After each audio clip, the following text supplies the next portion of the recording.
मंदिर में खोजी ले जौन मूरत नइखे, दुनिया में केहू इतना खूबसूरत नइखे। आ छोड़ा रहे दे भाई, माई हमार जिंदा बिया, केहू और के प्यार के जरूरत नइखे।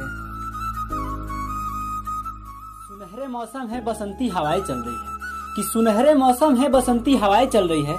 धरती के संग अब आसमां की घटाएं चल रही है, कि धरती के संग अब आसमां की घटाएं चल रही है।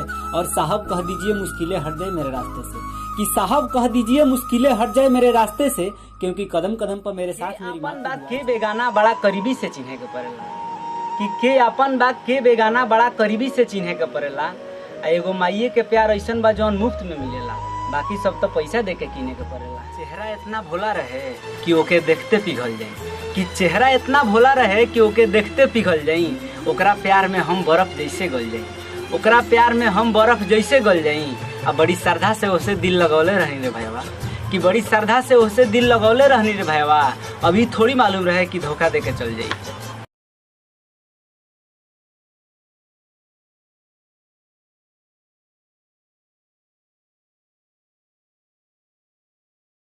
केहू कहत रहे कि तहार वाली 2-4 दिन से दिखत नहीं खे, कि केहू कहत रहे कि तहार वाली 2-4 दिन से दिखत नहीं खे।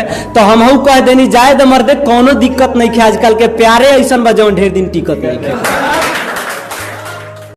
कि सबसे पहले मैं माँ के लिए एक शायरी पढ़ता हूँ कि सुनहरे मौसम है बसंती हवाएं चल रही है, कि सुनहरे मौसम है बसंती हवाएं चल रही है। धरती के संग अब आसमां की घटाएं चल रही है, कि धरती के संग अब आसमां की घटाएं चल रही है।